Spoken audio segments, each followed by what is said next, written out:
Mas eu gostava de perguntar, porque é um tema que aborda pouco, e a única vez que eu vi recentemente a abordar esse tema, porque não é questionado sobre ele, e tenho muita pena que não seja, e esse é o papel do jornalista, não é o seu papel, evidentemente, a identidade digital, a moeda Sim, digital. Eu gostava de o ouvir a falar um bocadinho sobre esse tema, que eu acho que é sim. importante.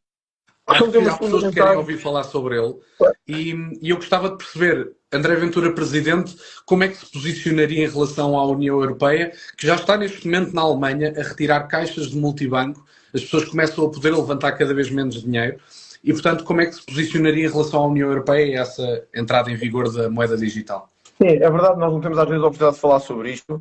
Ahm, Nos modelos de debate é impossível, porque estes debates estão feitos de facto para serem muito curtos, com opiniões, muitas vezes para aprofundar os assuntos, e isso é um tema de facto importantíssimo. Quer dizer, queremos ou não acabar sobre o dinheiro e sobre a questão do euro digital, etc. Queremos ou não manter-nos no euro? Eu acho que sim. Eu até tenho ouvido às vezes economistas que têm posições diferentes a respeito disso.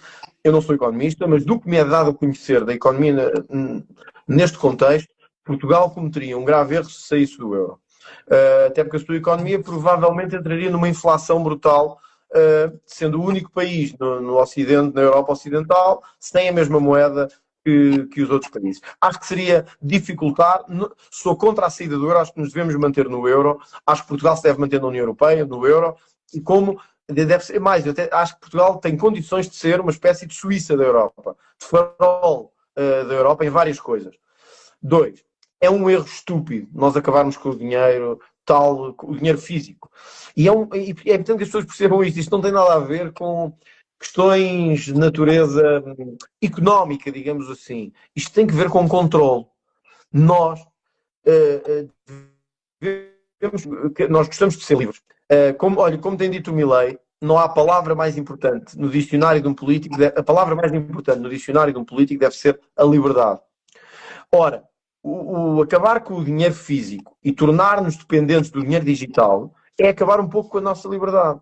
Porque é uma espécie de Big Brother da União Europeia sobre tudo o que cada cidadão faz. Onde é que toma café, onde é que compra roupa, se isto é da Zara ou da Springfield, se tomas café num sítio ou noutro, se encomendas online eletrodomésticos ou se os compras. Ou seja, passam a ter um controle sobre tudo aquilo que tu fazes de forma automática. E, na verdade, se nós pensarmos, estas novas formas de dinheiro digital não são muito diferentes daquela coisa dos dados biométricos e do controle biométrico que a China está a fazer a outro nível. Só que é outro tipo de controle. Quer dizer, na China é um controle físico, de face. A pessoa entra num aeroporto, eles controlam tudo, digitalizam a imagem, conseguem obter uma série de informações só com a tua imagem. Isto está a acontecer já, neste momento.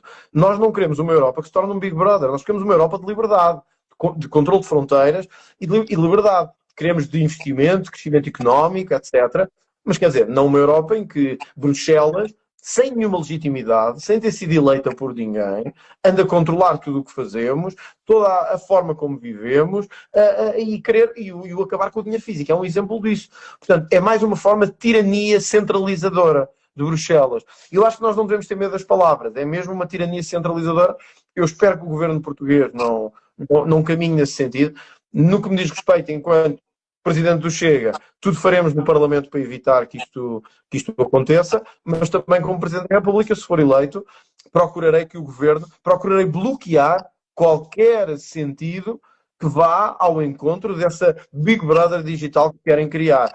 Isso, aliás, Alexandre, juntamente com outra coisa, que é a questão das redes sociais. Eu compreendo perfeitamente, nós somos os dois utilizadores de redes sociais e quem nos está a ver provavelmente também. As redes sociais têm desafios, isso é uma evidência. Tem desafios, tem riscos, como toda a liberdade tem riscos. Tudo que é liberdade tem riscos. As redes sociais também têm riscos. Nós devemos ser capazes de controlar aquilo que nas redes sociais é pedofilia, é terrorismo, é partilha de conteúdos online, terrorismo, etc. Aliás, nós, no Parlamento, demos condições à Polícia Judiciária de conseguir atuar rapidamente nestes casos de terrorismo, pedofilia, etc. Outra coisa é quererem limitar as redes sociais porque não as controlam. E é isso que estes tecnocratas de Bruxelas e esta elite nacional portuguesa, mas também espanhola e alemã e francesa querem, é como estão a perder o controle da narrativa, nós agora conseguimos falar diretamente com as pessoas agora não precisamos deles para nos fazerem a intermediação. Então o que querem é controlar as redes sociais. E vê que a própria esquerda, a extrema-esquerda, mas também a esquerda, e mesmo o centro-direita, que sempre falaram muito de liberdade, que nos atacavam a nós de querer limitar a liberdade, de querer condicionar a liberdade, agora são eles que andam aí a dizer que tem que se regular as redes sociais, tem que se controlar as redes sociais, por uma razão, porque perderam na batalha. A partir do momento em que nós começámos a falar diretamente com as pessoas, eles perderam a batalha. Ora, eu não me resigno, eu quero viver num país mais livre, não é menos livre. Portanto, comigo o que podem esperar é mais liberdade. E mais liberdade também implica mais responsabilidade. Portanto, mais liberdade implica responsabilidade. Agora, não me venham cá falar de limitar as redes sociais, de pôr controlos no Instagram, no TikTok, de andar a ver o que é que cada um publica para depois criminalizar. Eu tenho sido alvo várias vezes desses processos, por dizer coisas, por escrever coisas, processo em tribunal. Acho que não precisamos de mais disso. E o dinheiro digital é a mesma coisa. Nós temos que ter, os cidadãos têm que ter as opções que a liberdade acarreta. E uma delas é ter o seu património, e esse património legalmente e construído legalmente e obtido legalmente, possa ser também desfrutado legalmente e em liberdade, e não sob um olhar do Big Brother de Bruxelas, que não me agradaria. Não, e tem graça, só para dar esta nota, a Comissão Europeia, quando apresentou a proposta do chat control, excluiu-se a si mesma do chat control. Claro. É uma coisa espetacular. Aliás, é uma coisa engraçada, porque a própria Presidente da Comissão Europeia esteve sob investigação e ainda está, precisamente por ter andado a trocar mensagens altamente corruptas e suspeitas com as farmacêuticas e com as empresas produtoras das vacinas do tempo da Covid-19, e nunca aceitou divulgar essas mensagens. Ou seja, ela quer o controle, mas é para os outros, porque para ela própria quer manter o sigilo e quer manter o segredo. É uma coisa muito curiosa. Estes tecnocratas de Bruxelas querem regras só para os outros. Querem regras, mas o que temos visto em Bruxelas é um conjunto de suspeitas de branqueamentos de capitais, de enriquecimentos ilícitos, de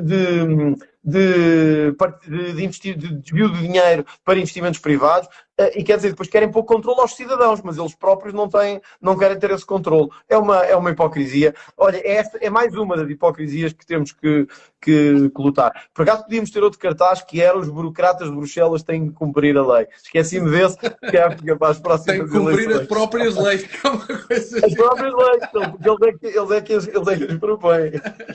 Presidente, obrigado por este bocadinho. Eu queria só dar nota de uma coisa. Agradeço imenso a oportunidade. Tem o meu apoio e, evidentemente, terá o meu voto.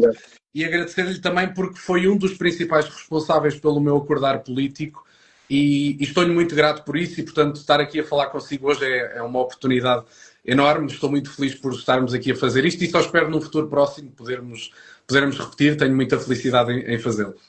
Obrigado, Alexandre. Mas sabes que uma das coisas que eu acho que mais me tem orgulhado na política é eu sentir, por todo o país onde vou, uma série de jovens que vêm ter comigo, todas as idades, alguns mais jovens, mas alguns já, enfim, já passaram a universidade, ou estão na universidade, ou etc. E me dizem: não concordo com tudo o que diz, mas teve uma coisa que eu nunca vou esquecer, que despertou-me para a política, para a discussão política, para o debate de ideias, nas redes sociais, nas plataformas digitais. Muitos dos nossos jovens estavam afastados porque a política era uma coisa monótona, fechada num círculo de todos uma bolha de si. Eu acho que o facto de termos alargado essa discussão ao país inteiro e às novas gerações é uma coisa que eu acho que também temos essa cota de responsabilidade, e eu orgulho muito disso. É talvez um dos maiores orgulhos da minha vida política, é esse lançar de liberdade sobre o país. Eu espero que continue assim, e espero que mesmo depois, quando eu já tiver saído da vida política, que continue assim, porque eu acho que este é o caminho certo para Portugal.